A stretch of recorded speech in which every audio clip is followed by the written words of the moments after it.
do your direct assessment, okay, and pay your development levy, okay, for yourself. That's all. Okay, business premises permit. Some business name don't even have business premises, so they're just working online. Maybe that will be changed later, so that even though you're working online, you will pay that. But for now, business premises permit, they're just working from their home. So personal income tax of the owner, yes, because you are doing business, you must pay this one. You can see that business name don't have a lot of like company. Company director will pay direct assessment, the employee will do payee, okay, development levy, you do CIT, you do education tax, you do information technology, you do police trust fund, you do national industry infrastructural development levy, you do different kind of things as a company. You, in fact, and you even pay more when it comes to you need to prepare an audited account and the likes. So companies are more exposed, when it comes to the requirements. Okay, but of course there are some tax benefits for company, but business name has its own benefit. Look at, as you see, you just have very few exposures. Then you only pay 19.8% instead of 30% for company.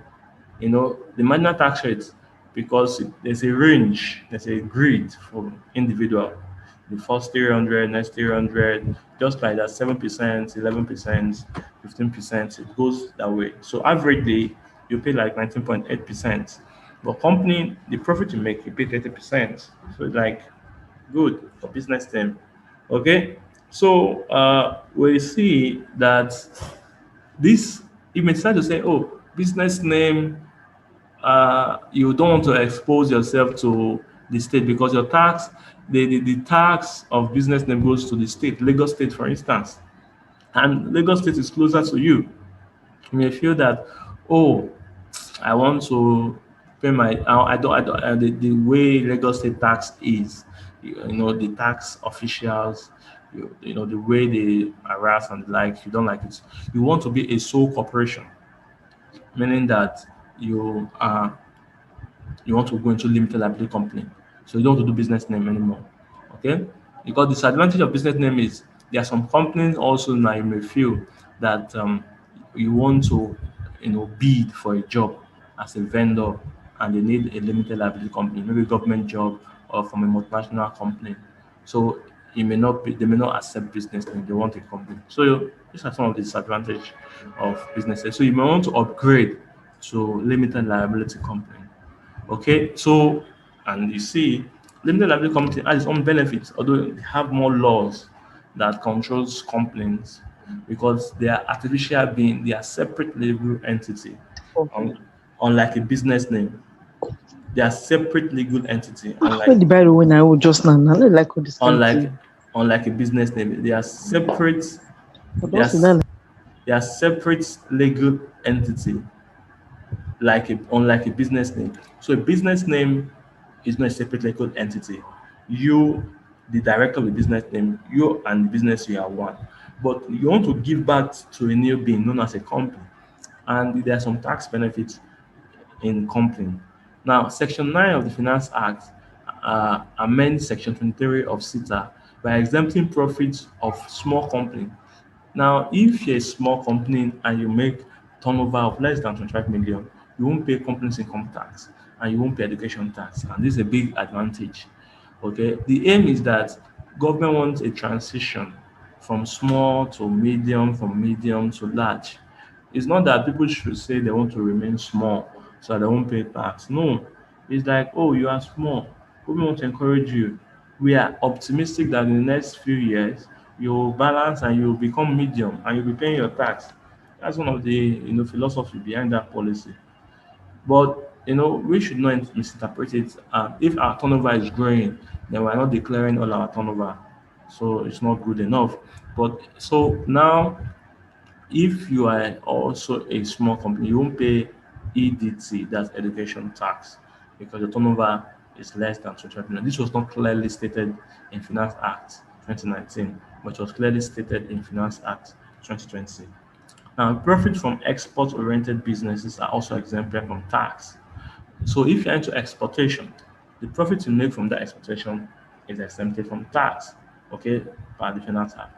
So you see that if you are thinking about your businesses, you may say, I want to go into exportation. You want to export products, it could be shea butter, it could be any Nigerian product, that you want to export and you make revenue.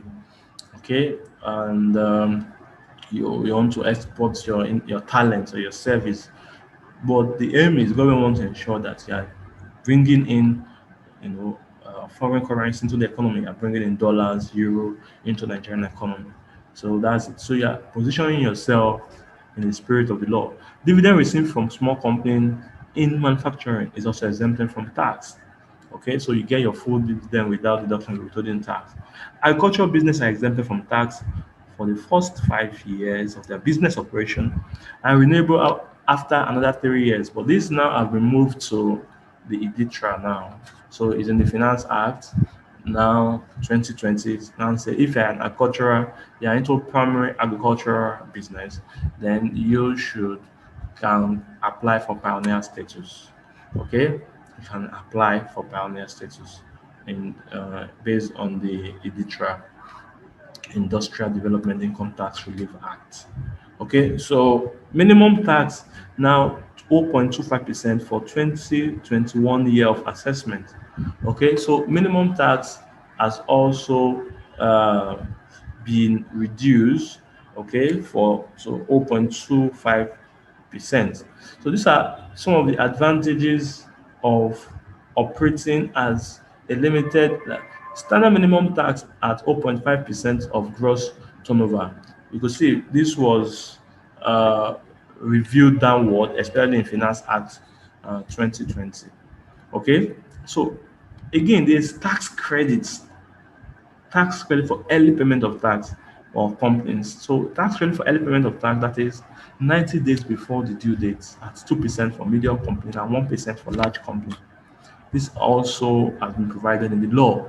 So that means that if you pay your tax before the end of this March, okay, that's 90 days. If your accounting year end is December 31st of December, normally your due date for tax for companies and companies should be 30th of June. But if you pay 90 days before the due date, you will get some tax credit. Business name are not enjoying this, but company will enjoy this. However, companies are exposed to education tax, CIT, VAT, information technology tax, development levy. Company also required to deduct withholding tax for all qualifying capital expenditure, payee deduction for so virtually all what business name is doing, companies are doing everything business name is doing because most company will have workers, they will have staff, they have a location. So they were exposed to all the exposure of other business name. They have directors. But in addition to that, they also have uh, their new structure. That's the company, which is an artificial being. So they are exposed. So that's why you see the burden has been reduced in a way for companies. So you may want to upgrade uh, for as to a company and say, I will pay my tax early. That's tax planning because you are paying your tax early. That's tax planning. You want to get, let's say you're a bank. Some banks are making billions as profit. They want to pay your some even companies, construction, real estate, they're making billions as profit. So if they pay early, they're going to get 1%, and that's huge. That's very huge. So this is a tax planning opportunity, and some companies that they have the capacity to export their product. Now they know that, oh, the government says profit from my export business is not taxable. They're going to export, but provided that the income is coming through an approved channel, you know, through an approved, usually the central bank, that's the unapproved channel. So the money is not coming in, through other means. They know that this is the expectation. You go and collect your money, your export proceed, we see it in your DOM account. So meaning that you are following the law. Okay, so if you have the capacity to export, you export. So that's also tax planning. You are not going against the law and you are reducing your tax liability. So so you will see if you want to now develop your structure the more, say Oh, let's set up an NGO, okay, non-governmental organization. Some people use that for tax planning. They also use cooperative society for tax planning. So instead of them saying, "Oh, we don't want a company don't pay tax, business name pay tax," let's form a cooperative, building cooperative, different kind of cooperative. That's also tax planning. After all, they are not making money. This money that enter is called donation. It's not revenue. Okay, and we are not subject to company income tax, education tax. So these are also tax planning. Surpluses from operation are not